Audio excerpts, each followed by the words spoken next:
बिस्मिल्लाहिर्रहमानिर्रहीम। अस्सलाम वालेकुम। उर्दू फन टीवी में खुशामदीद। दोस्तों, 5 फरवरी से केटो की बुलंद तरीन पहाड़ी में खो जाने वाला कौम का हीरो अली सतपारा अभी तक ना मिल सका। आज 7 रोज होने को हैं, लेकिन खराब मौसम की वजह से सर्च ऑपरेशन महदूद रखा गया है। लेकिन अब कुछ ऐसी तस्वीर सामने आई हैं जिनसे यकीनन पूरी कौम खुश होगी। अली सतपारा कैसे हैं और किस हाल में होंगे, इसका अंदाजा लगाने में मदद मिलेगी। आइसलैंड की एरोस्पेस ने कुछ तस्वीर शाया की हैं जिसमें कहा गया है कि उम्मीद है कि अली सतपारा और टीम ने बर्फ में गार बना ली हो और वो वहां मौजूद हैं और इनको वहां से निकालने की कोशिशें जारी हैं। और इसकी तस्दीक खुद अली सतपारा के बेटे साजिद सतपारा ने की और इसको ट्विटर पर शेयर किया, जिससे ये पता चलता है कि अली सतपारा कहाँ है और इसका पता लग चुका है। लेकिन दोस्तों, यहाँ पर सवाल ये पैदा होता है कि क्या इस गार में इतनी सर्दी में जिंदा रहा जा सकता है?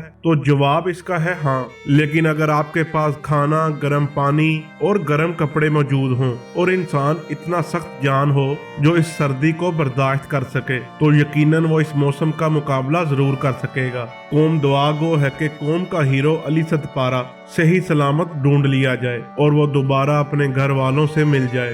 दोस्तों, अभी तक के लिए इतना ही। अली सतपारा के बारे में कोई भी लेटेस्ट न्यूज़ आई हम आपके साथ जरूर शेयर करेंगे। मिलते हैं अगली वीडियो में, तब तक के लिए अल्लाह हाफिज।